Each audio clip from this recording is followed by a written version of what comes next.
দের সঙ্গে সেটে আছেন বিএনপি দলীয় সাবেক হুইপ ব্যারিস্টার রুমিন ফারহানা। ব্যারিস্টার রুমিন ফারহানা, যারা সারা বছর পড়ে না তারা পরীক্ষা খারাপ হলে বলে প্রশ্ন ভালো ছিল না, অথবা বলে অনেকেই আগেই প্রশ্ন পেয়ে গেছে তাই তাদের পরীক্ষা ভালো হয়েছে, অথবা বলে পরীক্ষা হলে টেবিলের পা ভাঙা ছিল লিখতে পারি নাই, টেবিলের পা কেঁপেছে, অথবা বলে কলমের কালি শেষ তাই লিখতে পারি নাই। এমনটা প্রশ্নপত্র খুব বাজে হয়েছে বলে অনেকে পুরো পরীক্ষা না দিয়ে হল থেকেও বেরিয়ে যায়। কিন্তু জাকসু নির্বাচন বর্জন করেছে জাতীয়তাবাদী ছাত্রদল সমর্থিত প্যানেল। পরাজয় জেনেই কি ভোট শেষ হবার আগেই সরে গিয়েছে ছাত্রদল?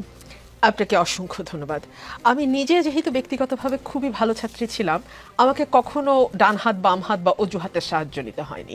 কিন্তু আপনি যদি প্রশ্ন করেন যে এই নির্বাচনটি বর্জন করা বিএনপির জন্য একটি অজুহাত ছিল কিনা, তার উত্তরে আমি বলবো সারাদিন ধরে তো আজকে এই নির্বাচন নিয়ে আলাপ হয়েছে, মুহূর্তে মুহূর্তে খবরের আপডেট এসছে।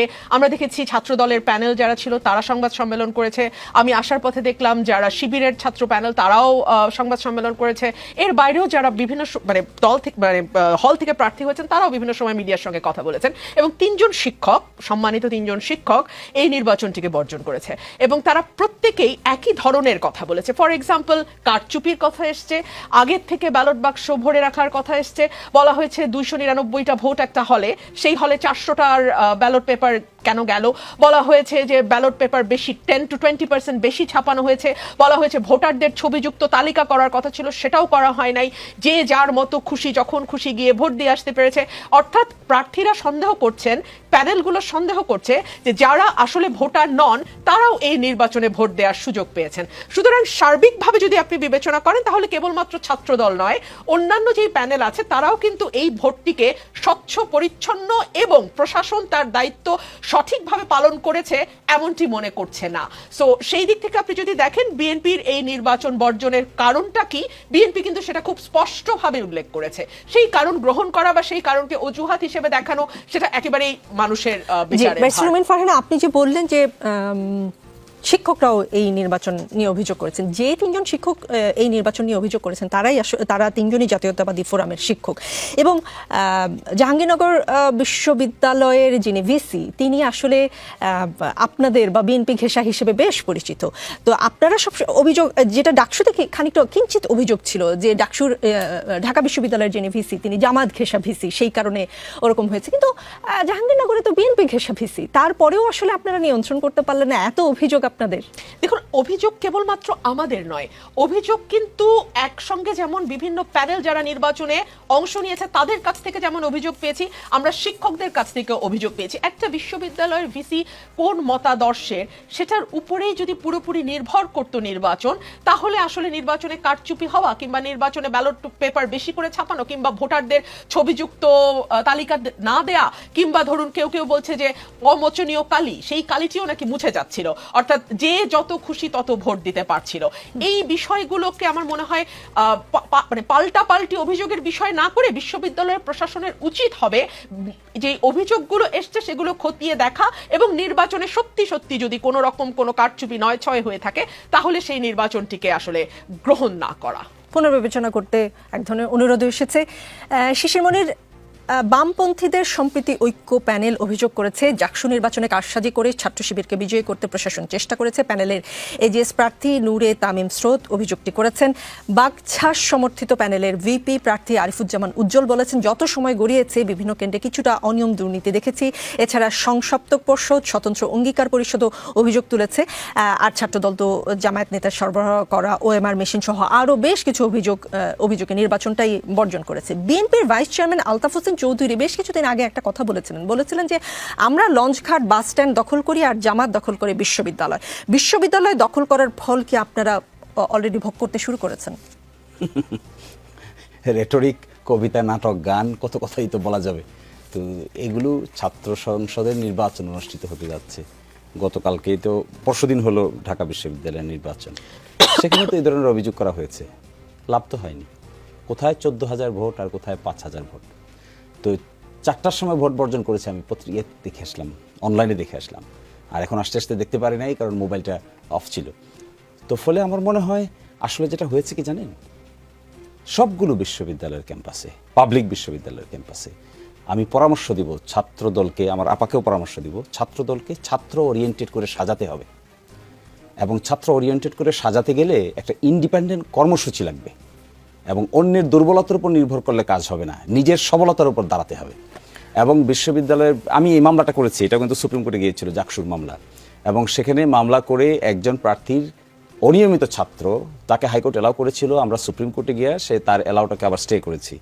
ভিসির সাথে আমার কথা হয়েছে, প্রক্টরের সাথে কথা হয়েছে, প্রভিসির সঙ্গে কথা হয়েছে, নো কমপ্লেইন। এবং যেখানে বলছে ব্যালট পেপার সাজিয়েছে, হাইকোর্ট একটা ব্যালট পেপার দেখতে চেয়েছিল যে ব্যালট পেপার মানে ছাপানো হয়েছে কিনা, যার কাছ থেকে ব্যালট পেপার ছাপানো হয়েছে অভিযোগ করেছে, একটু পরে দেখবেন একটা স্টেটমেন্ট বেরিয়েছে তিনি আসলে বিএনপি সমর্থক ব্যবসায়ীর কাছ থেকে ছাপানো হয়েছে। This are very lame excuse. একটা ছাত্র সংগঠনের ছাত্র সংসদের নির্বাচনকে যদি শেষ মুহূর্তে গিয়ে এভাবে বিতর্কিত করতে চায়, ঢাকা বিশ্ববিদ্যালয় শেষ মুহূর্তে বিতর্কিত করেনি, শেষ মুহূর্তে ঢাকা বিশ্ববিদ্যালয়কে বলা হয়নি এগুলো। সেজন্য আমি মনে করি ছাত্রদের উচিত ছাত্র বান্ধব প্রোগ্রাম নিয়ে ইন্ডিপেন্ডেন্ট হয়েতে দাঁড়ানো। যদি দাঁড়াতে পারে ছাত্র দল অন্যান্য সংগঠন নিশ্চিতভাবে ভালো করবে। I am quite sure. জাতীয়ভাবে তো বিএনপির অনেক ভালো অবস্থান, তাহলে তাদের ছাত্র সংগঠন নিশ্চয়ই ভালো করার কথা, খারাপ করার তো কথা না। এবং সেই জন্য আমি পরামর্শ দিব, শিবিরেই বলি, ছাত্রদলেই বলি, বাম ছাত্র জোটেই বলি, যেই বলি না কেন, আমি এই বিশ্ববিদ্যালয়গুলোতে 3-4 দিন ঘুরে দেখেছি। এখানে উচিত হলো ইন্ডিপেন্ডেন্ট প্রোগ্রাম নিয়ে যদি তারা ছাত্রদের অ্যাটেনশন ড্র করতে পারে, definitely they will get popularity. এবং আর যদি সুনির্দিষ্ট এরকম অভিযোগ আসে, তাহলে আমি বিশ্ববিদ্যালয় কর্তৃপক্ষকে বলবো এবং নির্বাচন কমিশনকে বলবো এগুলো খতিয়ে দেখার জন্য, যেন সুনির্দিষ্ট যদি থাকে অবশ্যই ব্যবস্থা নিতে হবে।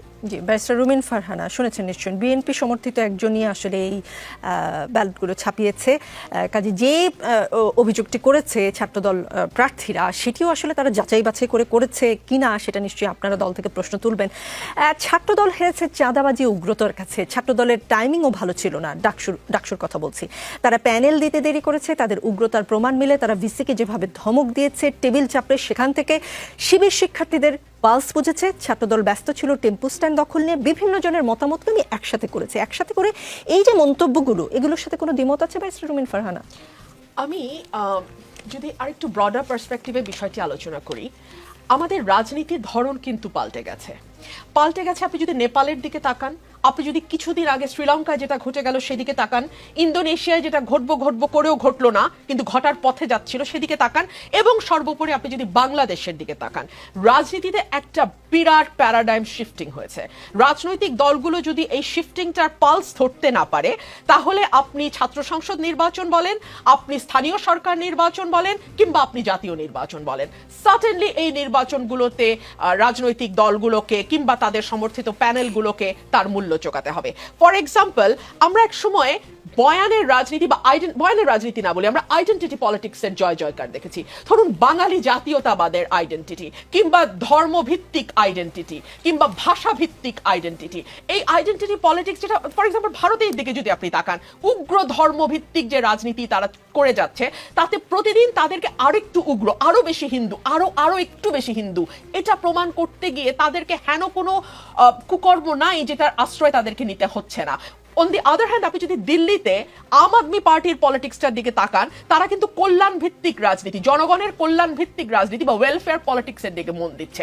আমাদের উপমহাদেশ ভারত, পাকিস্তান, নেপাল, আপনি এই দেশগুলোতে যদি দেখেন, এবং আরো সংক্ষিপ্ত করে আলোচনা এনে যদি বাংলাদেশের দিকে তাকান, মুক্তিযুদ্ধের পক্ষ বিপক্ষের রাজনীতি, বয়ানের পক্ষ বিপক্ষের রাজনীতি, বাঙালি না বাংলাদেশি এই তত্ত্বের রাজনীতি, ধর্ম মুসলমান ভিত্তিক রাজনীতি হবে, মানে ধর্মভিত্তিক রাজনীতি হবে।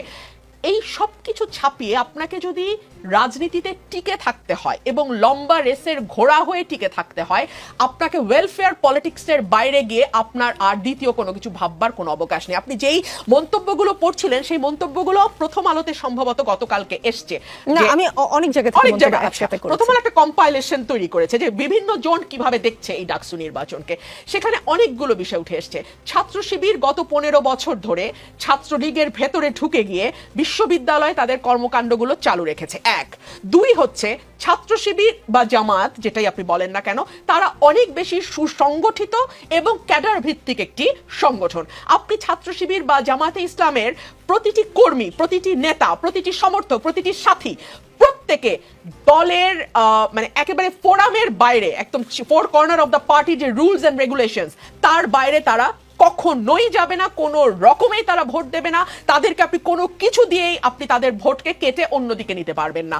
3 হচ্ছে এই যে ওয়েলফেয়ার পলিটিক্সের কথা আমি বলছিলাম, আমি গণমাধ্যমে দেখলাম, এটা তো আমার জানার কথা না, আমি তো জামায়াত বা শিবিরের সঙ্গে যুক্ত নই, তারা বিভিন্ন জায়গায় স্টুডেন্টদেরকে নানানভাবে সহযোগিতা করেছে। ফর এক্সাম্পল ওয়াটার পিউরিফায়ার, প্রতিটি হলে হলে তারা ওয়াটার পিউরিফায়ার দিয়েছে। তারা স্টুডেন্টদের যারা হয়তো ততটা আর্থিকভাবে সক্ষম নয়, তাদেরকে, তাদের ভালো ভালো কোচিং সেন্টার আছে, সেই কোচিং সেন্টারগুলোতে তারা বিনা পয়সায় কিংবা কম পয়সায় তাদেরকে কোচিং করিয়েছে। অর্থাৎ স্টুডেন্টদের সুখে দুঃখে একেবারে আজকে থেকে না, এটা 1 বছরের প্রস্তুতি না, কিন্তু এটা জামাতের বহু পুরনো প্রস্তুতি। এখন এটা তাদের গুপ্ত রাজনীতির প্রকাশ্য ফসলও বলতে পারেন আপনি, কিংবা তারা যে দীর্ঘদিন ধরে রাজনীতিটাকে ছাত্রছাত্রীদের সঙ্গে একাত্ম হয়ে করতে পেরেছে, এটা তাদের একটা সফলতাও আপনি বলতে পারেন। তবে আমার কাছে যেটা মনে হয়, যারা পরাজিত হয়েছে তারা ডিনায়ালের মধ্যে না থেকে কিংবা অস্বীকারের সংস্কৃতি মধ্যে না থেকে, বা কি আওয়ামী লীগের ভোট জামাতে চলে গেছে এইগুলো কথা বলা না, দলকে আরো বিপর্যয়ের মধ্যে ফেলা। কেন ফেলা, আমি আপনাকে একটা হিসাব দিয়ে বুঝাই।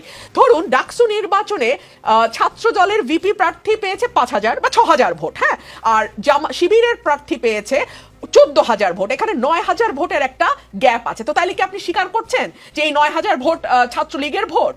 মানে তাহলে আপনি কি বলতে চাইছেন? সো এই ধরনের কথাবার্তা না বলে ঠান্ডাভাবে দলীয় ফোরামে বসে চিন্তা ভাবনা করে কথা বললে ভালো হয় বলে আমার মনে হয়। ব্যারিস্টার রুমিন ফারহানা, আপনি বলেছেন রাজনীতির ধরন বদলে গেছে এবং কল্যাণমুখী রাজনীতির কথা বলেন, শেষে এক্সাম্পল দিলেন যে ছাত্র শিবির ওয়াটার পিউরিফায়ার দিয়েছে হলে হলে, তারা বিভিন্ন ছাত্রকে তাদের আর্থিক সহযোগিতা করেছে। এগুলো সব আমি গণমাধ্যমে দেখেছি। জি জি, ব্যারিস্টার রুমিন ফারহানা, তাহলে কি ধরে নিব বিএনপির আসলে কল্যাণ করবার মতো টাকা নাই, নাকি বিএনপি শুধু আসলে নিতে জানে, মানে চাঁদা নিতে জানে কিন্তু কাউকে কল্যাণের জন্য দিতে জানে না? বিএনপির এটা পলিসি কিনা আসবো আপনার কাছে।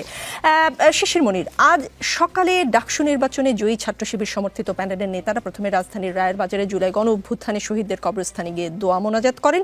এরপর তারা রায়ের বাজারে শহীদ বুদ্ধিজীবী স্মৃতিসৌধে গিয়ে দোয়া মোনাজাত করেছেন। তারা কি সেখানে 71-এ শহীদ বুদ্ধিজীবীদের জন্য দোয়া করতে গেছেন নাকি ক্ষমা চাইতে গেছেন? তার আগে আসেন, আমি রুমিন ফারহানা আপাকে ধন্যবাদ জানাচ্ছি অবজেক্টিভ হওয়ার জন্য। ওনার আজকের এই কথাটা ইজ ভেরি পজিটিভ এবং I am accepting her statement with good grace and also appreciating her. এই জন্য যে আসলে পরাজয় থেকে তো আপনাকে শিক্ষা নিতে হবে। আরেকজনের উইকনেসের উপর ভিত্তি করে তো আপনার স্ট্রেংথ ডেভেলপ করতে পারবেন না। You must stand on your own strength. আমি যদি আমার নিজের স্ট্রেংথের উপর দাঁড়াতে না পারি, আরেকজনের উইকনেসের উপর দাঁড়াতে যাই, সে যদি সবল হয়ে যায়, তখন আমি কি করব? So that is the dichotomy in Dhaka University, also in Jahangirnagar University. আমি ছাত্রদলের ভাইরাও কিন্তু আমাদের ছোট ভাই। We love them, we like them. আমরাও তো চাই তারা লেখাপড়া করুক, তাদের একাডেমিক ক্যারিয়ার হোক, এক্সট্রা কারিকুলার অ্যাক্টিভিটিস হোক, রেগুলার স্টুডেন্ট হোক, তারপরে ছাত্রদের অবশ্যই ছাত্ররা তাদেরকে লাইক করবে। আপনি খুঁজে দেখেন তো, নানান রাজনৈতিক কেমিস্ট্রি করছেন, রেজাল্টের দিকে খুঁজে দেখেন তো, যারা প্রার্থী ছিল তাদের একাডেমিক রেজাল্ট কি দেখেন, অনার্সে কত সিজিপিএ পেয়েছে, মাস্টার্সে কত সিজিপিএ পেয়েছে, আর যারা ভিপি হয়েছে, যারা জিএস হয়েছে, যারা এজিএস হয়েছে, তারা একাডেমিকে কি করেছে। যদি আমি অবজেক্টিভ হতে চাই তাহলে আমাকে তো এগুলো দেখতে হবে। আমি এগুলো না দেখে শুধু রাজনৈতিক বয়ান যদি দিতে চাই, কে গুপ্ত কে সুপ্ত, এগুলো তো people will not accept it. Someone is seeing that a good student is the candidate. একটা এক্সট্রা কারিকুলার অ্যাক্টিভিটি, যে ডিবেট করে, যে ভালো ফুটবল খেলে, যে ভালো লাইব্রেরিতে থাকে, তাকে যদি আপনি ক্যান্ডিডেট করেন, আবার অন দ্য আদার সাইড যদি আমি ক্যান্ডিডেট করে ফেলি যে ব্যাক বেঞ্চার, তাকে ছাত্র দেখে না, তাহলে সেটা তো রাজনীতির দোষ দিলে হবে না। সেটা দেখতে হবে ছাত্র সংগঠনগুলোকে আমরা প্রপার ট্রেকিংয়ে রাখতে পারছি কিনা। এখান থেকে লেসন, শিবিরের জন্য লেসন, এবং এখান থেকে ছাত্রদলের জন্য লেসন, এবং বাম সকল সংগঠনের জন্য লেসন। কি lesson? We must be objective. জেনুইননেসটা বিল্ড আপ করতে হবে। জেনুইননেস যদি কারো থাকে, তাহলে যতই আপনি অপপ্রচার করেন না কেন, শেষ পর্যন্ত কিন্তু জেনুইননেস উইল কাম আউট। একজন যদি ভালো ছাত্র হয়, তা ওয়েল বিহেভড হয়, ওয়েল ম্যানার্ড হয়, সে যদি কর্মকর্তাদের সঙ্গে ভালো বিহেভ করে, তাহলে তার তো একটা জেনুইন কোয়ালিটি। সে সময় মতো ক্লাসে যায়, ভালো রেজাল্ট করে, পরীক্ষা দেয়, তারপরে সে পার্টিসিপেট করে, শিক্ষকদের সাথে ওয়েল ম্যানার্ড হয়। এই জেনুইন কোয়ালিটি আপনি গুপ্ত সুপ্ত নানান অভিযোগ দিয়ে কি ধামাচাপা দেওয়া যাবে? সেই জন্য আমি ছাত্রদলে কিন্তু অনেক ব্রিলিয়েন্ট ছেলেরা আছে, অত্যন্ত ভালো আমাদের ছোট ভাইরা আছে। আমি আহ্বান জানাবো তাদেরকে, come to the regular activities of the university, includes academic activities, extra curricular activities. আমরা দেখেছি তো, আমাদের সঙ্গে যে ছেলেটা ভালো ফুটবল খেলতো, আমরা তার প্রতি দুর্বল থাকতাম। আমাদের সঙ্গে খুব ভালো বিতার্কিক ছিল একজন, ডিউডিএসসি বিতর্ক করতো, একটা ছাত্র সংগঠনের সঙ্গে তার রিলেশন ছিল, কিন্তু আমরা তাকে অনেক বেশি লাইক করতাম বিকজ অফ হিজ ওরেটার যে একটু ভালো বক্তা, এত সুন্দর পয়েন্ট মেক করে, পয়েন্ট অফ অর্ডারে দাঁড়িয়ে এত সুন্দর কথা বলে, মনে হয় যেন ডিউডিএস পার্লামেন্ট বসিয়ে দিয়েছে। তো we like them irrespective what political party he belongs to. আমাদের ছাত্র সংগঠন বলার উচিত to concentrate on development of their qualities. আর যে কথাটা আপনি আমাকে প্রশ্ন ওটার উত্তর করেছেন আমি পরে নিচ্ছি, ওই প্রশ্ন আমার মাথায় আছে। আপনি পরামর্শ দিয়েছেন ছাত্রদলকে, শিবিরকেও একটা কথা দিয়েছেন। জি শিবিরকেও দিয়েছেন। একটা কথা বলে আমি একটা প্রশ্ন করি। বিএনপির vice chairman doctor Asaduzzaman Ripon বলেছেন ছাত্রলীগের সাথে তো শিবিরের একটা স্বাচ্ছন্দ্যের সম্পর্ক ছিল, দীর্ঘদিনের গুপ্ত বা গোপনীয় সম্পর্ক ছিল। ছাত্রলীগের যেহেতু এখন ভোট দেওয়ার কোনো বাক্স নাই, তারা তো শিবিরকে সাহায্য করবে। এস এম ফরহাদ তো ছাত্রলীগের পদধারী নেতা ছিলেন। আপনি বলছেন যারা ডিবেট করে, ফুটবল খেলে, তাদের প্রতি মানুষ আকৃষ্ট হয়। গত 15 বছর ছাত্রদলকে সেই সুযোগ পেয়েছে, ছাত্রদলকে জেল খাটতে হয়েছে, পালিয়ে থাকতে হয়েছে, তারা ক্যাম্পাসে প্রবেশ করতে পারে না, সময় মতো ক্লাসে যেতে বলেছেন, সময় মতো তারা কি করে ক্লাসে যাবে? অথচ এস এম ফরহাদের মতো যারা ছাত্রলীগের পেটের ভিতর ঢুকেছিল, তারা তো ঠিক মতো ক্লাস করতে পেরেছে। তিনি ডিবেটিং সোসাইটির বড় পদে সম্ভবত সভাপতি ছিলেন একটা হলের, সেটাও করেছেন। সাদিক কায়েম কোন পলিটিক্স করেন এটা কেউ জানতোই না এইবার আসলে আপনাদের প্যানেল প্রকাশের আগে। তাহলে আপনি কি করে ছাত্রদলকে ফুটবল খেলতে বলেন, ক্লাস করতে বলেন? তাহলে তো আপনি একটা দীনতার কথা বলছেন। ছাত্রদল কি যে কয়জন লোক আজকে ইলেকশন করেছে, এই কয়জনই, এই কয়জনের নাম ছাত্রদল? তাহলে তো এটা দীনতা হবে। হাজার হাজার লোক ছাত্রদলের সঙ্গে সম্পৃক্ত, হাজার হাজার স্টুডেন্ট সারা বাংলাদেশে ছাত্রদলের সঙ্গে ডাইরেক্টলি সম্পৃক্ত। এর মধ্যে বিলিয়নদেরকে বাঁচতে হবে আপনাকে। আপনি যদি ক্রাইসিস মোকাবেলা করতে হয়, তাহলে এই সমস্ত কথা বললে তো লাভ হবে না। এই রাজনৈতিক দলের কিছু কিছু ব্যক্তিবর্গ এমন সব কথা বলেন যা নাকি বিশ্ববিদ্যালয়ের ছাত্রদের প্রতি টিজিংয়ের সমতুল্য। বিশ্ববিদ্যালয়ের ছাত্ররা ভোট দিচ্ছে, কাকে পছন্দ হবে তাকে দিবে, যাকে পছন্দ হয় না তাকে দিবে। আমি যদি গিয়ে বলি যে এটা হলো এই কারণে দিয়েছে, এটা হলো গুপ্ত, এটা হলো সুপ্ত, তাহলে যে যে যে গার্ল তার ভোট নিজে স্বেচ্ছায় সজ্ঞানে কাস্ট করেছে, তিনি ইনসাল্টেড হবেন না? যে বয় নিজে স্বেচ্ছায় সজ্ঞানে 8টা থেকে লাইনে দাঁড়িয়ে তার ভোটটা কাস্ট করেছে, তাকে আপনি ইনসাল্ট করছেন না? এই জন্য আমাদের অসুবিধাটা কোথায় বোঝার, অসুবিধাটা হলো ইয়ুথফুল এক্সুবারেন্স, যেটা তারুণ্যের যে উত্তাল তরঙ্গটা, আমরা বুঝতে চাই না। আমরা আমাদের মতো সমীকরণ দাঁড় করাই, এই সমীকরণ দাঁড় করে একটা ব্লেম দেই, ওকে বলে এই ক্যাটাগরি, তাকে বলে ওই ক্যাটাগরি, সে হলে এই ক্যাটাগরি। এগুলো দিয়ে কিন্তু পরিস্থিতির উন্নয়ন হবে না। এগুলাই তো ছিল 5th অগস্টের ব্যাকগ্রাউন্ড। আপনি তো এভাবে কাউকে ব্লেম করতে পারেন না। 14,000 পিপল ভোটেড ফর হিম। আমরা এখানে ক্যাটাগরি করতে পারি? আমাদের তো দেখতে হবে কেন 14,000 ভোট একজন ছেলেকে দিল, কি কোয়ালিটি ক্যাপাসিটি তার মধ্যে আছে, এইটা না ইনকোয়ারি করার বিষয়।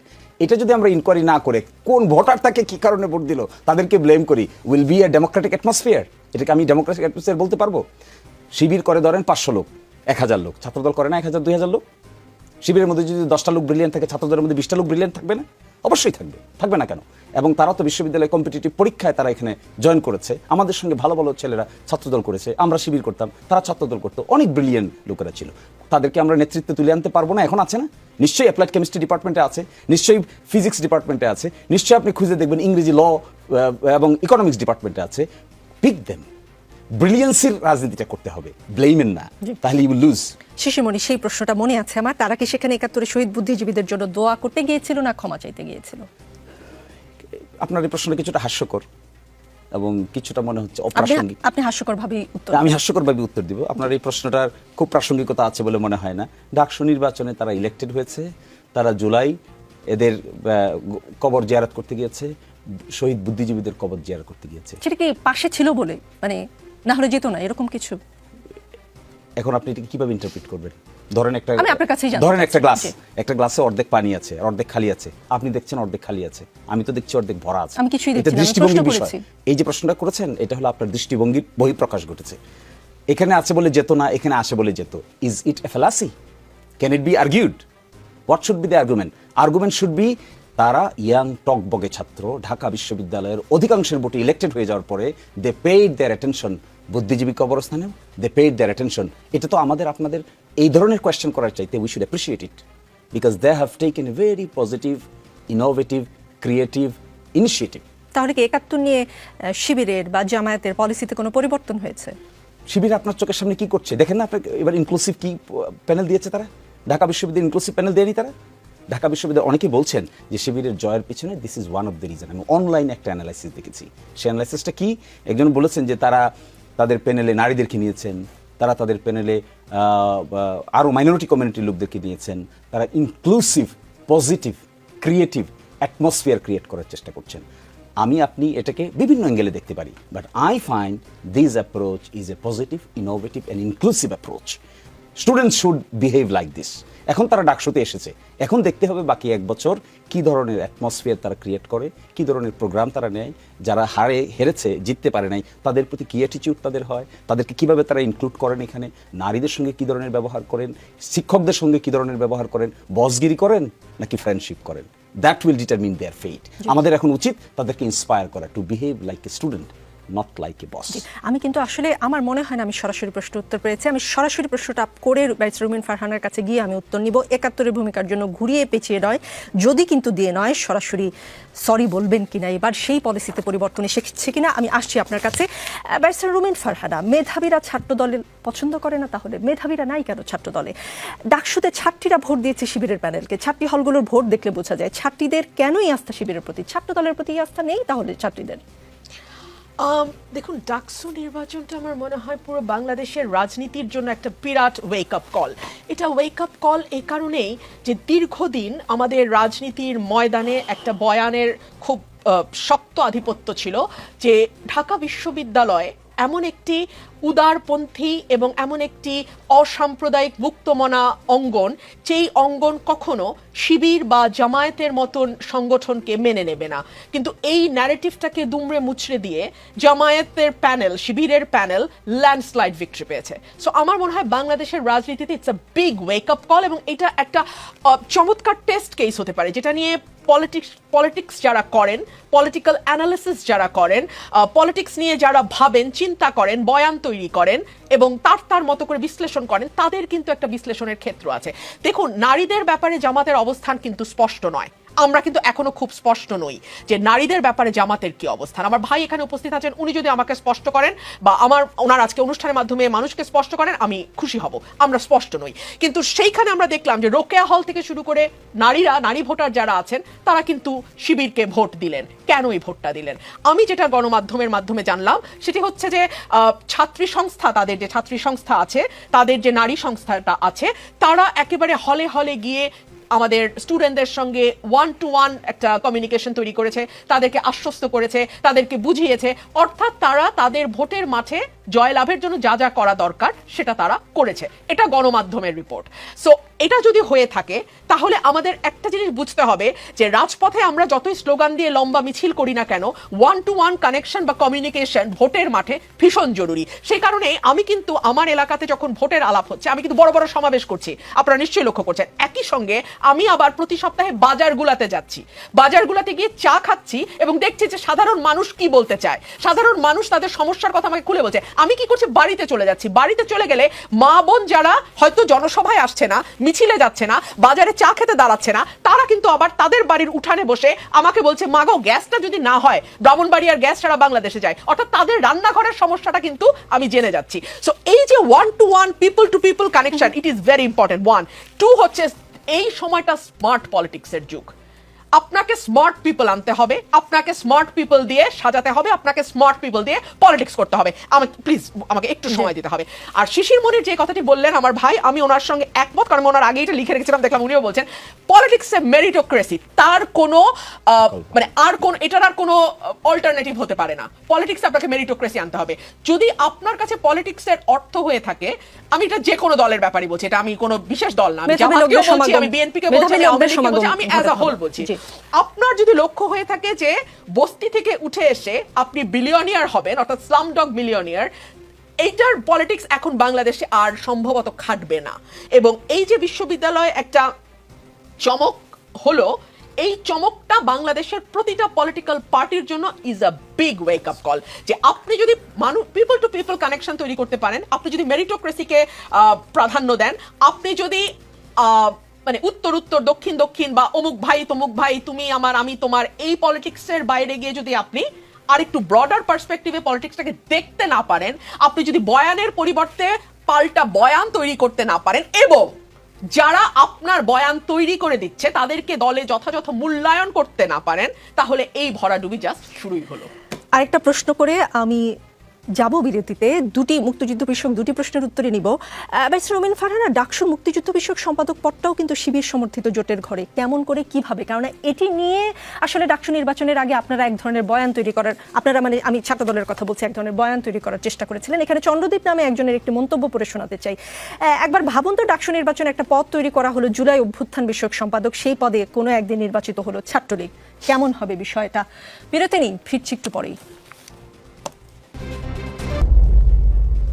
দেখছেন রাজনীতি, আমাদের সঙ্গে শিশির মনির আছেন। শিশির মনির, বাংলাদেশের কমিউনিস্ট পার্টির সাবেক সভাপতি ও স্বাধীনতার পর ডাকসুর প্রথম ভিপি মুজাহিদুল ইসলাম সেলিম বলেছেন, ঢাকা বিশ্ববিদ্যালয়ের মতো প্রতিষ্ঠানে এ ধরনের প্রতিক্রিয়াশীল শক্তির উত্থান লজ্জার, কারণ এই ক্যাম্পাস হচ্ছে মুক্ত বুদ্ধি চর্চার কেন্দ্র। সেখানে এই ধরনের শক্তিকে শিক্ষার্থীরা কিভাবে বেছে নিল তা বোধগম্য নয়। তাদের নিয়ে আমার আপত্তি আছে, কারণ তারা স্বাধীনতা বিরোধী শক্তি। তাদের মূল দল জামাতে ইসলামী মুক্তিযুদ্ধের সময় নারী নিপীড়নের সঙ্গে জড়িত ছিল। কোনো মন্তব্য করতে চান? সাথে আগের প্রশ্নের উত্তরটা যদি দিতেন। যে মন্তব্য করতে চাই, এটা আমি, উনি তো সিনিয়র মানুষ, I have full respect for him, I always respect, because উনি অনেক এক্সপেরিয়েন্স পাবেন, অনেক কিছু দেখেছেন। কিন্তু এইভাবে ঢাকা বিশ্ববিদ্যালয়ের ছাত্রদেরকে ব্লেম করাটা মনে হয় ঠিক হবে না। That will be tantamount to attack their independent opinion. যেখানে ঢাকা বিশ্ববিদ্যালয়ের ছাত্ররা একটা জিনিস ডিসাইড করছে, রাইট অর রং, মানুষের জীবন উত্থান পতন হয় না? আপনি একটা দেখেছেন, আমি তো আরেকটাও দেখতে পারি। আমরা যখন বৃদ্ধ হয়ে যাব তখন আরেকটা সিচুয়েশন দেখতে পারি। এটাই তো ডায়নামিজম, ক্রিয়েট হবে, চেঞ্জ হবে, আসবে যাবে। বিশ্ববিদ্যালয়ের ইয়াং ছাত্ররা ডিসাইড করেছে তাদের সহপাঠীদের মধ্যে কাকে কাকে বেছে নেবে, তারা তাকে বেছে নিয়েছে। এখন আমি এগুলো যদি, আমরা যদি এই বক্তব্য দেই, ইট উড বি জাস্টিফাইড? আমি জাস্টিফাইড মনে করি না। But however I have full respect for him, he is an experienced person, he is to me as a father like person. এই জন্য আমি কোনো অন্য কথা বলতে চাই না, শুধু আমি এতটুকু বলতে চাই, সম্ভবত এই প্রতিক্রিয়া যদি তিনি দেখান, তাহলে ঢাকা বিশ্ববিদ্যালয়ের ছাত্রদের প্রতি একটা ইনজাস্টিস হবে, তাদের ওপিনিয়নের প্রতি এক ধরনের ইনসাল্ট হবে। এটা কারোই করা উচিত না।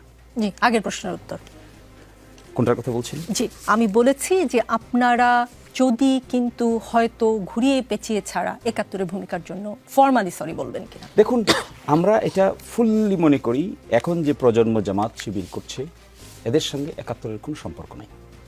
দে আর সম্পর্ক না থাকা তো ভয়াবহ শিশির মনির। ৭১-এর আমাকে মাধ্যমে উত্তর দিতে দেন, বাংলাদেশের জন্ম। আমাকে তো উত্তরটা দিয়ে দিলেন না। জি, আমার প্লিজ এখন সেন্টেন্সটা বলুন, কমপ্লিট করতে এখন দেন। বলুন, কারণ আপনি খুব স্পর্শকাতর কথা বলেছেন। এদের এখন যারা শিবির করছে, আপনি যদি আমাকেই প্রশ্ন করেন, আমাকেই প্রশ্ন করছেন কেন? আমি ৮১ সালে জন্ম হয়েছে আমার। আপনি যদি আমাকে এই প্রশ্ন করেন, is it A justified question to me? ইতিহাসের জন্য কবে জন্ম হয়েছে সেটা খুব জরুরি। অফকোর্স, আপনি ইতিহাস জানবেন কেন?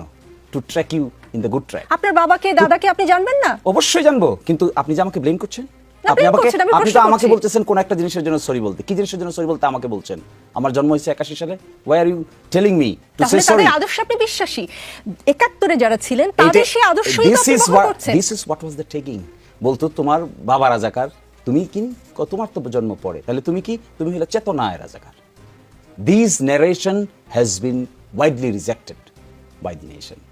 এখন যদি আপনি আমাকে এই কথা বলেন, আপনি যদি একজন ৭০ বছর, শুনেন, একজন ৭০ বছর বয়সের একজন যে নাকি এটা দেখেছেন, যে নাকি এটা উইটনেস করেছেন, তাকে যদি আপনি কোয়েশ্চেন করেন, that may be relevant. Why are you asking this question as a student of class 22 years old? আপনি যখন 22 বছর বয়সের ঢাকা বিশ্ববিদ্যালয়ের একজন ছাত্রকে এটা করেন, you are insulting him. This is tantamount to insult. This insult যখন করা হবে একজন মানুষকে, he or she can take it. And that insult was done by the then Prime Minister. And এরপরে দেখেন নাই কি, what was the reaction? আমি কি এবার প্রশ্ন করতে পারি? পরবর্তী প্রশ্ন, আপনি যে সময় জন্মের কথা বলেছেন, ঠিক আশেপাশেই আমার জন্ম। আমি ৭১ দেখিনি বলে কি আমি ৭১-এর চেতনায় বিশ্বাস করব না? বাংলাদেশের জন্ম হয়েছে ৭১-এর মাধ্যমে, আমি ৭১ বিশ্বাস করব না? আপনি কি বিশ্বাস, আমি আমার বাবাকে দাদাকে অস্বীকার করব? আমার জন্ম আমার বাবার মাধ্যমে আমি অস্বীকার করব? Is it your question done? Let me answer. আপনি বিশ্বাস করবেন না করবেন এটা তো প্রশ্ন না। প্রশ্ন হলো, you are asking me to say sorry for what? Is it, did I do anything? You are saying just do something চেতনা, right? জামাত ইসলাম কিছু করেনি, ৭১-এ কিছু কোনো ভুল করেনি। ৮১ সালে জন্ম নেওয়া মানুষকে বলছেন কেন? আপনি তো জামাত ইসলামের বিশ্বাসে, আদর্শে বিশ্বাসী।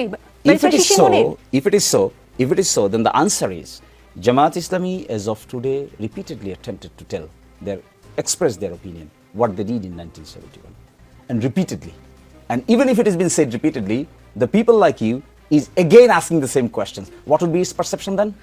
আমি বুঝতে পারছি না, ইংরেজিতে বলেছেন তো, ইংরেজিতে এমনিতেও আমি কম বুঝি, একটু বুঝিয়ে বলবেন কি জামাত ইসলাম কি আসলে ফর্মালি সরি বলেছে কখনো? আপনি মনে হয় এই বিষয়টা সম্পর্কে ওয়াকিবহাল না। আপনি নাগরিকত্বের মামলা সম্পর্কে ওয়াকিবহাল? জি অবশ্যই, আমার জন্ম ওই সময় না হলেও আমি জানি। সেই 92 সালে নাগরিকত্বের মামলায় প্রফেসর গোলাম আজম সাহেব বাইতুল মোকাররমের উত্তর পত্রিকা খুলেন, উত্তর গেটে কি বলেছিল প্রেস স্টেটমেন্টটা দ্যাট ওয়াজ ফর্মাল। ফর্মাল আপনি তো ফর্মালটাকে ফর্মাল নিতে চাইবেন না, because it is not the question of formality and informality. It has now been question to some people as a just to ask the question, no objective. এর বাইরে আর কোনো objective নেই। এর বাইরে অবজেক্টিভ, এখন অবজেক্টিভ কি হওয়া উচিত ছিল? এখন অবজেক্টিভ হওয়া উচিত ছিল how to reconstruct the nation with positive atmosphere. এটা না করে আমরা কি অ্যাটমসফিয়ার ক্রিয়েট করতে বাইতুল চাচ্ছি? মোকাররমের গেটের সামনে যে কথা হয়েছে সেটা নিয়ে আমার একটা প্রশ্ন আছে। আমি ইসলাম সম্পর্কে আপনাদের মতো হয়তো অত বেশি জ্ঞান নেই, কিন্তু আমার যতদূর জ্ঞান আছে আমি জানি কখনো যদি কেউ জুলুম করে কারো উপরে, যে ভিকটিম, সে ক্ষমা না করা পর্যন্ত আল্লাহও ক্ষমা করে না। বাংলাদেশের মানুষ কি জামাত ইসলামের ৭১ ভূমিকার জন্য ক্ষমা করেছে? আপনারা ক্ষমা চেয়েছেন, বাংলাদেশ কি আপনাকে ক্ষমা করেছেন? Is it your issue today or allotted all of your time for this purpose? No, it is not my issue, কিন্তু আপনি স্পর্শকাতর কথা বলেছেন বলে আমি প্রশ্ন করছি একের পর এক। হ্যাঁ, এই যে প্রশ্নগুলো করছেন আপনি, এই যে কথাটা এখন বলছেন, এই কথাটার what is the relevancy now? You are creating the relevancy by yourself in the way যা we are discussing in the DUCSU election. ওই ছেলেরা ওখানে গিয়েছে, গিয়ে এটাও জিয়ারত করেছে, এটাও জিয়ারত করেছে। This is the question, this is your root question, and again you are asking the same question repeatedly. আমি পরিষ্কার হতে চাচ্ছি, যে এই প্রশ্নের উত্তর আমি পাইনি সেই প্রশ্ন আমি বারবার করব। সেই প্রশ্নের উত্তর তো বারবার আপনাকে দেওয়া হচ্ছে, কিন্তু আপনি নিতে পারবেন না এটা, because you have certain sort of bias. আমি মুক্তিযুদ্ধের প্রতি বায়াসড। শিশির মনির, আপনি যদি বলেন আমি মুক্তিযুদ্ধের প্রতি উই বায়াসড। অলসো। আপনি বায়াস, আমরা বায়াস না? আপনি কি আমরা যখন ডেমোক্রেটিক অ্যাটমসফিয়ারের কথা বলি, আমরা যখন মুক্তিযুদ্ধের চেতনার কথা বলি, আমরা যখন মানবিক সাম্য, মানবিক মর্যাদার কথা বলি, আমরা যখন ডেমোক্রেসির কথা বলি, ফ্রি ফেয়ার এনভায়রনমেন্টের কথা বলি, রুল অফ ল এর কথা বলি, ট্রান্সপারেন্সি অ্যাকাউন্টেবিলিটির কথা বলি, is this not our biasness? This are our biasness. And এই প্রিন্সিপাল কোথেকে আসছে? এই প্রিন্সিপালগুলো আসছে 72 কনস্টিটিউশনে। 72 কনস্টিটিউশন কিভাবে আসছে? ফ্রম 71 এর পরে নতুন রাষ্ট্র গঠন প্রক্রিয়ার মধ্যে এগুলো প্রিন্সিপাল হিসেবে আইডেন্টিফাই হয়েছে। That we are advocating each and every day with sincerity, with commitment. আমাদের লাইফ এবং স্টাইল খুঁজে দেখেন, আমাদের জীবনে কোনো করাপশন খুঁজে পাবেন কিনা, আমাদের জীবনে কোনো হিপোক্রেসি খুঁজে পাবেন কিনা, আমাদের জীবনে এমন কিছু খুঁজে পাবেন কিনা যে আমরা বলি একটা করি আরেকটা, আমাদের জীবনে কোনোদিন কোনো তসরফের সঙ্গে যুক্ত আছি তা খুঁজে পাবেন কিনা। Is this not the sentiment of 71? মানবিক সাময়িক মর্যাদার, মানবিক মর্যাদার মধ্যে এগুলো পড়ে না? ট্রান্সপারেন্সি অ্যাকাউন্টেবিলিটি পড়ে না? ডেমোক্রেসি পড়ে না? ফ্রি ফেয়ার এনভায়রনমেন্ট পড়ে না? Liberty, right to life and liberty পড়ে না? That we are advocating for this. তাহলে আপনাকে মুখে মুখে শুধু বললেই কি হবে, না ওয়ার্কগুলো করতে হবে? আপনার কাজে প্রমাণ করতে চান। আমি মনে হয় খানিকটা উত্তর পেয়েছি। ব্যারিস্টার রুমিন ফারহানা, বিএনপি তো মনে হয় জাতীয় নির্বাচনের পর কে কোন মিনিস্ট্রি পাবে সেটাও হিসাব করে ভাগ করে একদম ফেলেছিল। এখন কি বিএনপির স্বপ্নে সাজানো বাগানে ভূমিকম্পের হালকা ঝাঁকুনি লাগলো ডাকসু নির্বাচনের পর, নাকি ডাকসুতে শিবিরের জয়ে ধাক্কাটা রিক্টার স্কেলে 9-এর উপরে ছিল? না, দেখুন, জাতীয় নির্বাচন আর ডাকসু নির্বাচন দুটোকে যদি আপনি একদম একই রকম হিসেবে ধরেন তাহলে আমার মনে হয় সেটা সঠিক হবে না। জাতীয় নির্বাচনের ক্যানভাসটা অনেক বিস্তৃত, জাতীয় নির্বাচনের হিসাব নিকাশ অনেক ভিন্ন, আর ডাকসুর হিসাব নিকাশ অনেক ভিন্ন। কিংবা ছাত্র সংসদের যে নির্বাচনগুলো হচ্ছে, চাকসুতে হচ্ছে, জাহাঙ্গীরনগর বিশ্ববিদ্যালয় হচ্ছে, সেগুলোর হিসাব নিকাশ ভিন্ন। ধরুন জাতীয় নির্বাচনে আপনি এখন থেকে যদি ধরেন আরো 5 মাস হাতে আছে, এবং এই 5 মাসে যেই এলাকা থেকে নির্বাচন করতে চায় তারা কিন্তু পূর্ণ মাত্রায় কাজ চালিয়ে যাচ্ছে। জামাত যদিও পিআর পদ্ধতি নির্বাচনের কথা বলছে, কিন্তু জামাতে কিন্তু 300 আসনে সবচেয়ে আগে তাদের প্রার্থী কারা কারা হবেন সেটা নির্ধারণ করে ফেলেছেন। এবং আমাদের যতটুকু ধারণা, বিএনপির যারা নীতি নির্ধারণী মহলে আছেন তারাও তাদের হিসাব নিকাশ করে ফেলেছেন কোন আসনে কাকে দেবেন। এবং জাতীয় নির্বাচনে কিন্তু রিপিটেডলি জরিপ হতে থাকে, সরকারি সংস্থাগুলো জরিপ করে, দল 6 মাস পর পর জরিপ করতে থাকে, এর বাইরেও কিন্তু বিভিন্ন বেসরকারি সংস্থাও জরিপ করে। সো 300 আসনের ফলাফল কিরকম আসবে, কাকে দিলে কিরকম ফল আসবে, এইটার একটা মানে আগের চিত্র, মানে এটার একটা পূর্ব চিত্র কিন্তু প্রত্যেকটা দলের হাতেই মোটামুটি থাকে। সো সেই হিসাবেও কিন্তু দলগুলো মোটামুটি জানে যে কি পরিমাণ আসন তার দল নির্বাচন যদি মোটা দাগে সুষ্ঠু হয় পেতে যাচ্ছে। সে কারণে আপনি দেখবেন জাতীয় নির্বাচন নিয়ে একমাত্র আমি এখন পর্যন্ত দেখছি সবচেয়ে সোচ্চার এবং সম্ভবত একমাত্র সোচ্চার দল বিএনপি। কারণ বিএনপি জানে যে যদি আর 2 মাস বা 3 মাস বা 4 মাস পরে ভোট হয়, বিএনপি একটা ভালো মানে একটা ভালো বিজয় নিয়ে বিএনপি সরকার গঠন করতে পারবে। অন দি আদার হ্যান্ড আপনি যদি দেখেন জামাত কিংবা নাগরিক মানে স্টুডেন্টদের যেই অর্গানাইজেশন জাতীয় নাগরিক পার্টি এনসিপি তারা কিন্তু কখনো বলছে আগে গণভোট হতে হবে, কখনো বলছে গণপরিষদ নির্বাচন তারা চায়, জামাত চাইছে পিআর সিস্টেমে নির্বাচন হোক, জামাত চাইছে একটা বৃহত্তর ঐক্য গঠন করতে, যেখানে আমরা দেখছি একেবারে ইসলামী আন্দোলন থেকে শুরু করে হেফাজতে ইসলাম থেকে শুরু করে অন্যান্য যেই ইসলামিক দলগুলো আছে তাদের সঙ্গে তারা একটা বৃহৎ ঐক্যে যেতে চায়। বিকজ জামাত জানে যে এককভাবে যদি তারা নির্বাচনে যায় তাদের কাছে যে ডেটা আছে, তাদের কাছে যে জরিপ আছে, সেই অনুযায়ী তাদের খুব বেশি ভালো ফলাফল করবার কথা নয়। এবং এখন কিন্তু এটা জামাতের জন্য আরো বড় অগ্নি পরীক্ষা। কেন অগ্নি পরীক্ষা? বিকজ এই ডাকসু নির্বাচনটা কিন্তু জামাতের এক ধরনের হাইপ তৈরি করেছে পুরো দেশব্যাপী। সো জামাতের এক ধরনের ইমপ্রেশন জামাত দিয়েছে বা দেওয়ার চেষ্টা করছে যে যদি জাতীয় নির্বাচন হয় তারা ভালো আসন সংখ্যা নিয়ে সংসদে যেতে পারবে। বাট যেহেতু ডাকসু নির্বাচন বা চাকসু নির্বাচন এবং জাতীয় নির্বাচন সম্পূর্ণ আলাদা কেমিস্ট্রি, সম্পূর্ণ আলাদা হিসাব, ভোটাররাও একেবারেই আলাদা, সুতরাং তারাও খুব ভালো মতো জানে, কারণ জরিপ তাদের হাতেও আছে, যে নির্বাচনটি এককভাবে করলে যেই রকম হাইপ জামাতের তৈরি হয়েছে তারা তৈরি করেছে, কারণ সামাজিক যোগাযোগ মাধ্যম বা সামাজিক মাঠটা কিন্তু পুরোপুরি জামাতের দখলে, এনসিপির দখলে এবং তাদের বট বাহিনীর দখলে। বিএনপি কিন্তু ভীষণ রকম পিছিয়ে আছে এই সামাজিক যোগাযোগ মাধ্যমের মাঠটিতেও, যেটি কিন্তু অত্যন্ত গুরুত্বপূর্ণ আজকের দিনের রাজনীতিতে। সো জামাত যে হাইপটা তৈরি করেছে সামাজিক যোগাযোগ মাধ্যম ব্যবহার করে এবং নানানভাবে, এবং ডাকসু নির্বাচন তো সেই হাইপে ডেফিনেটলি একটা পজিটিভ ইম্প্যাক্ট রেখেছে, সেইখান থেকে আপনি দেখবেন জামাত কিন্তু এককভাবে নির্বাচন করতে ভয় পাচ্ছে, কিংবা তারা পিআর পদ্ধতি সামনে আনছে, কিংবা তারা বলছে পিআর না হলে নির্বাচন করবোই না, অথচ তারা 300 আসনের প্রার্থী রেডি করেছে। আবার তারা বলছে ইসলামিক দলগুলোর সঙ্গে বৃহৎ ঐক্যে যাবে, যেই ইসলামিক দলগুলোর প্রধান বিভিন্ন সময় বলেছে যারা জামাত করে তাদের ইমানই নাই, জামাত ইসলামের সঙ্গে ইসলামের কোনো সম্পর্কই নাই। আবার জামাত ইসলাম যেই মতাদর্শের ইসলামে বিশ্বাস করে তারাও মনে করে যে অন্যান্য যে ইসলামিক দলগুলো আছে তারাও যেই সঠিকভাবে ইসলাম পালন করছে না। কিন্তু দেখা যাচ্ছে ভোটের আগে তারা কিন্তু একটা ঐক্য করবার চেষ্টা করছে, এবং এই ঐক্য করবার যে চেষ্টা সেটাও কিন্তু একটা বড় ইন্ডিকেশন যে তারাও জানে ডাকসু নির্বাচনে জেতা আর জাতীয় নির্বাচনে ভালো রকম আসন নিয়ে সংসদে যাওয়ার মধ্যে দুস্তর ব্যবধান। কিন্তু আপনারা একটা জায়গায় বিপদে পড়ে যাবেন না? যেমন আমি একটা এক্সাম্পল দেখি, গণমাধ্যমের খবরে দেখেছি যে গাজীপুরে, এক্সাম্পল ধরছি গাজীপুরে বিএনপির মনোনয়ন প্রত্যাশী 5 জন, কিন্তু জামায়াতে ইসলামের একজনই, এবং সেটা অলরেডি অনেক আগে থেকে দল থেকে ডিসাইডেড। সেই জায়গাটাই তো আপনারা বিপদে পড়ে যেতে পারেন। একদম নিকল, একদমই তাই। এবং জামাতে ইসলামের যে কথাটা আমি শুরুর সেগমেন্টে বলেছিলাম, যেটা একটা ক্যাডার ভিত্তিক দল, এবং এই দলের যে দলীয় সিদ্ধান্ত তার বাইরে একজন কর্মী, সাথী, বন্ধু কেউ যাবে না ওই সিদ্ধান্তের বাইরে। এবং যেহেতু দল থেকে সিদ্ধান্ত হয়েছে শিশির মনিরকে সুনামগঞ্জে দেবে বা যে আসনেই দেখ, ওই জায়গায় জামাত আর কোনো রকম দ্বিমতের জায়গা নাই। কিন্তু বিএনপি বা অন্যান্য যে পলিটিক্যাল পার্টিগুলো আছে তারা কিন্তু অনেকটা লুসিড, অনেকটা মানে অ্যাকোমোডেটিভ, এবং বিভিন্ন মতকে তারা অ্যাকোমোডেট করে চলে। সো এই দলগুলো কিন্তু ক্যাডার ভিত্তিক দল না, সুতরাং প্রতিটি আসনে দেখা যাবে একটা প্রার্থীর সঙ্গে হয়তো 2টা 3টা 4টা 5টা প্রার্থীও স্বতন্ত্র দাঁড়িয়ে গেছে।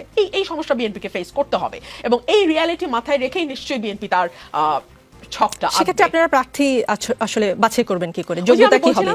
মনোনয়ন আমি আপনাকে বলছিলাম না, আমাদের তো পরিসংখ্যান আছে, আমাদের ডেটা আছে, আমাদের জরিপ আছে, দলের জরিপ আছে, দলের বাইরের জরিপ আছে, বেসরকারি সংস্থার জরিপ আছে, সরকারি সংস্থার জরিপ আছে। এটা শুধু বিএনপি না, এটা সব দলের কাছেই আছে। সো তারা সেই অনুযায়ী তাদের প্রার্থী যদি ঠিক করতে পারে, আমার মনে হয় না নির্বাচনে সেটা কোনো বড় প্রভাব ফেলবে। আরেকটা কথা আমি একটু বলি আমার আগের বক্তব্যের সূত্র ধরে। ধরুন আওয়ামী লীগকে নিষিদ্ধ করার পরে জাতীয় পার্টিকে নিষিদ্ধ করবার জন্য আপনি দেখবেন জামাত এবং জাতীয় নাগরিক পার্টি তারা কিন্তু ভীষণ রকম উৎসাহী। এর কারণ হচ্ছে তারা বিশ্বাস করে জাতীয় নির্বাচনের ক্ষেত্রে যদি জাতীয় পার্টি অংশ নেয় তাহলে আওয়ামী লীগের যে ভোট ব্যাংক তার একটা বড় অংশ কিন্তু জাতীয় পার্টির সঙ্গে যাবে এবং তারা জাতীয় পার্টিকে ভোট দেবে। সো খুবই সম্ভাবনা আছে যে সেকেন্ড লার্জেস্ট পলিটিক্যাল পার্টি, যদি প্রথমটা বিএনপি হয়, যদি হয়, সেকেন্ড লার্জেস্ট পলিটিক্যাল পার্টি জাতীয় পার্টি হতে পারে। সে কারণেই কখনো বলা হচ্ছে পিআর ছাড়া নির্বাচনে যাব না, অন্যান্য ইসলামিক দলগুলোর সঙ্গে একটা বৃহৎ ঐক্যের কথা বলা হচ্ছে, এবং last but not the least জাতীয় পার্টিকে নির্বাচন থেকে দূরে রাখবার একটা চেষ্টা আমরা লক্ষ্য করছি। জি, শিশির মনির, ডাকসুতে শিবিরের ভূমিধস বিজয়ের পর অনেকেই বলছেন হিজাব নিয়ে অনেকে টেনশন করছেন, এবং সেটা প্রকট হয়েছে যখন হিজাব ধ্বনি রেজাল্টের সময় বলা হয়। সেটা জাকসুর জিএসএসএম ফরহাদ আজকে সকালে কিছুটা পরিষ্কার করেছেন। তিনি বলেছেন সিনেট ভবনে সারা রাত স্লোগান গান আনন্দ হয়েছে, আমাদের 3 জন হিজাবি ছিল, সবাইকে নিয়ে স্লোগান হয়নি, স্লোগানটা মূলত ব্যক্তিকে কেন্দ্র করে ডেলিভারি হয়েছে। সাবিকুন নাহার তামান্নার ক্ষেত্রে হিজাব নিয়ে স্লোগান স্লোগান দেওয়ার কারণ হচ্ছে চারুকলায় তার ছবিতে শিং এঁকে দিয়ে তার হিজাবকে বিকৃত করা হয়েছিল। এটা হিজাব ফোবিয়া সিম্বলিক রিফ্লেকশন আর কি। সেখান থেকে একটা ভয়েস রেইজ করা হয়েছিল যে ক্যাম্পাসে হিজাব ফোবিয়া চলবে না। এস এম ফরহাদ আরও যেটা বলেছেন যে বিশ্ববিদ্যালয়কে হিজাব পড়লে পেছন থেকে এসে আপনি তার ছবি বিকৃত করবেন অথবা তাকে ডিপার্টমেন্টে হেনস্থা করবেন, এই বিষয়গুলো বিশ্ববিদ্যালয়ে না চলা উচিত। সেই ভয়েসটা শিক্ষার্থীরা রেইজ করেছেন। এটা বিদেশি মিডিয়া, স্পেসিফিক্যালি একটি দেশের মিডিয়া সবকিছু জানার পরেও কেন তারা প্রেজেন্ট করেছেন এটা তাদের এজেন্ডার ব্যাপার। তবে আমাদের দেশের মিডিয়া সবকিছু দেখেছে, আশা করছি দেশীয় মিডিয়ার ভাইয়েরা সত্যটা উপস্থাপন করবেন। যদি ফরহাদরা বুঝতেই পারেন যে হিজাব বলা নিয়ে দেশে বিদেশে এজেন্ডার ব্যাপার আছে, তাহলে কেন তারা ওই সময় ওই স্লোগান দিলেন? মানে এটা না দিলে কি বিষয়টা আরো শোভনীয় হতো কিনা বা ভালো হতো কিনা? একটু আগে মানে নারীদের ব্যাপারে আমাদের কি ধারণা, আপা বলেছিলেন যে এটা একটু ক্লিয়ার করে যেতে, যেহেতু রেলেভেন্ট কোয়েশ্চেন করছেন তাই আমি এখানে যাচ্ছি আর কি। দেখেন, আমার মনে হয় জামাত ইসলামীর সঙ্গেই সবচাইতে বেশি সংখ্যক নারী সদস্য আছে। আপনি প্রশ্ন করতে পারেন পাবলিকলি তো দেখি না, আমাদের কাছে তো আসে না, বা আমার আপার মতো তো এখানে আপনি কয়েকবার বলেছেন টকশোতে পাঠানোর জন্য। আমি গতকালকে স্ট্যাটিস্টিক্সটা দেখলাম যে টোটাল মেম্বারদের এখন প্রায় 38% আছে নারী। 38%। আমি জানি না আমার আপাদের পার্টিতে কি পরিমাণ আছে, স্ট্যাটিস্টিক্স আমার জানা নাই, নিশ্চয়ই অন্যান্য দলেও আছে। তো নারীদের প্রতি এবং তারা যে পরিমাণ সিনসিয়ারিটির সহিত ওয়ার্ক করেন আমি দেখলাম। আজকেও সারা কোকের সঙ্গে মিটিং করেছেন, আরও দুইটা ইন্টারন্যাশনাল ডেলিগেশনের সঙ্গে কথা বলছেন, এবং they are very serious and sincere in doing so. এবং এই ক্ষেত্রে আমার ধারণা আপনারা দেখতে পাবেন আগামী নির্বাচনে জামাতের পক্ষ থেকে নারীরাও বিভিন্ন আসনে প্রার্থিতা হিসেবে প্রতিদ্বন্দ্বিতা করবেন। আশা করি তখন জিনিসটা আরো খোলাসা হবে। আর দ্বিতীয় কথা যেটা বলছেন যে আমি মনে করি যে কে হিজাব পরবে কে হিজাব পরবে না, কে নিকাব পরবে কে নিকাব পরবে না, কমপ্লিটলি তার চয়েস। কে কোন ধরনের পোশাক পরবে, তার পোশাকের আকৃতি কি হবে, এটা দেশি হবে না বিদেশি হবে, এটা ইন্ডিয়ান পোশাক হবে না বাংলাদেশি পোশাক হবে, কমপ্লিটলি এটা রাইট টু লাইফ অ্যান্ড লিবার্টির প্রশ্নে ইন্ডিভিজুয়াল রাইট, প্রাইভেসির ব্যাপার। এই privacy is guaranteed by the constitution. এটা নিতান্তই তার ব্যাপার। এটা যেমন একটা নিগাব না পড়লেও যেমন টিস করা উচিত না, পড়লেও টিস করা উচিত না। আমি এক্সপেক্ট করব ডাকসুতে যারা ইলেক্টেড হয়েছে তারা হিজাবের ব্যাপারে কটাক্ষ করার কারণে যদি তারা এটা ধ্বনিটা দিয়ে থাকে, হিজাব না পড়ার কারণেও যদি কাউকে এরকম কটাক্ষ করা হয়, এই ধ্বনিটা যেন তারা ইকুয়ালি দেয়, then their treatment will be equal. That would be my expectation. জি, এই প্রশ্নটা দুজনের জন্যই। ব্যারিস্টার রুমিন ফারহানা, আপনার কাছে প্রথমে যেতে চাই। ঐক্যমত্য কমিশনের বৈঠক শেষে আজকে সহসভাপতি আলী রিয়াজ সাহেব বলেছেন 13 তারিখের মধ্যে সবগুলো দলকে জুলাই সনদে স্বাক্ষর করবে এমন 2 জন ব্যক্তির নাম পাঠাতে তিনি অনুরোধ জানিয়েছেন। সাথে আরও বেশ কিছু বিষয়ে আলোচনা হয়েছে, আপনারা নিশ্চয়ই জানেন। এটা নিয়ে কোন 2 জন যাবে, আসলেই স্বাক্ষর শেষ পর্যন্ত হতে যাচ্ছে কিনা, এসব বিষয় একটু জানতে চাই। ব্যারিস্টার রুমিন ফারহানা। দেখুন, জাতীয় ঐক্যমত কমিশনে পলিটিক্যাল পার্টিগুলো যখন একসাথে বসেছে তাদের প্রত্যেকের মাথায় নিশ্চয়ই এটা ছিল যে উই এগ্রি টু ডিসএগ্রি, এবং সকলেই সকল বিষয়ে একমতে পৌঁছে যাবে সেটা আশা করার কিছু নেই। সে কারণেই পলিটিক্যাল পার্টিগুলো বহু বিষয়ে নোট অফ ডিসেন্টও দিয়েছে। সো জুলাই সনদের ব্যাপারে আমি জানি না সকল পলিটিক্যাল পার্টি একমত হতে পেরেছে কিনা, আমি জানি শিশির ভাই আপনার কাছে খবর আছে কিনা, আমার জানা মতে না, সবগুলো বিষয়ে একমত হয়নি। সো আদৌ জুলাই সনদ স্বাক্ষরিত হতে পারবে কিনা, যে টাইম ফ্রেমটা আপনি দিচ্ছেন সেই টাইম ফ্রেমের মধ্যে বা যে টাইম ফ্রেমটা নাম দিতে হবে, হ্যাঁ, এখন নাম দেওয়ার পরে তো আসলে স্বাক্ষরের প্রশ্নটা চলে আসে, তাই না? তো সেটাই আদৌ কার্যকর হবে কিনা, স্বাক্ষর হবে কিনা, সকল দল সেখানে করবে কিনা আমি জানি না। আর কোন 2 জনের নাম দলগুলো পাঠাবে, হাতে যেহেতু সময় আছে নিশ্চয়ই দলগুলো আলোচনা করেই তাদের সিদ্ধান্ত নেবে, সেটা সময় বলবে। জি, মোহাম্মদ শিশির মনির, বিশেষ সাংবিধানিক আদেশের মাধ্যমে জুলাই সনদের বাস্তবায়ন চায় বাংলাদেশ জামায়াতে ইসলামী। আজকে ঐকমত্য কমিশনের বৈঠকে সেটা বলেছেন এবং 2 জন লোকের নাম পাঠানোর কথা বলেছে 13 তারিখের মধ্যে। নাম পাঠালে তো স্বাক্ষর করতে ইচ্ছুক দলগুলো সেটাই আসলে বোঝা যাবে। জি, আজকে সারাদিনই সেখানে ছিলাম। দেখেন, এটা একটা আনসার্টেনিটি বিল্ড আপ হয়েছে। আমরা যে সমস্ত বিষয়ে একমত হয়েছিলাম, প্রশ্ন এসে দাঁড়িয়েছে এগুলো কি এখন ইমপ্লিমেন্টেড হবে নাকি আফটার ইলেকশন ইমপ্লিমেন্টেড হবে। আজকে যারা ঐকমত্য কমিশনে ছিল, মেজরিটি পলিটিক্যাল পার্টি যে কথা বলেছেন যে আমরা এটা এখনই বাস্তবায়ন চাই, আর নেক্সট ইলেকশন চাই জুলাই সনদের অধীনে যে সমস্ত রিফর্মের কথা আমরা বলেছি, এই রিফর্ম সিস্টেমগুলোর আলোকে আমরা নির্বাচন চাই। এখানে একটা কন্টেনশন হয়েছে, 2-1টা পার্টি আছেন, 2-4জন পার্টি আছেন, এর মধ্যে one of the major political party যেটা বিএনপি বলছেন যে তারা এটা এইভাবে চান না, তারা চান the new parliament will take steps. কিন্তু আমরা সেখানে বলেছি যে নো, ইটস নট। একটা অভ্যুত্থান হয়েছে, জনগণের পাওয়ার এবং উইল এক্সপ্রেস হয়েছে। বাংলাদেশের সংবিধানের অনেক অনুচ্ছেদ আছে, আপনি ভালো করে জানেন, অ্যাব্রোগেটেড হয়ে গেছে, অপারেটিভ নাই। এখন আমরা এখানে জুলাই সনদটা ইমপ্লিমেন্ট করার জন্য একটা স্পেশাল কনস্টিটিউশনাল আদেশ দিতে পারি কিংবা রেফারেন্ডামের আয়োজন করতে পারি, করে এই সনদটাকে আমরা অ্যাপ্রুভ করাতে পারি। ততটুকু অ্যাপ্রুভ করাতে পারি যতটুকু একমত হয়েছি।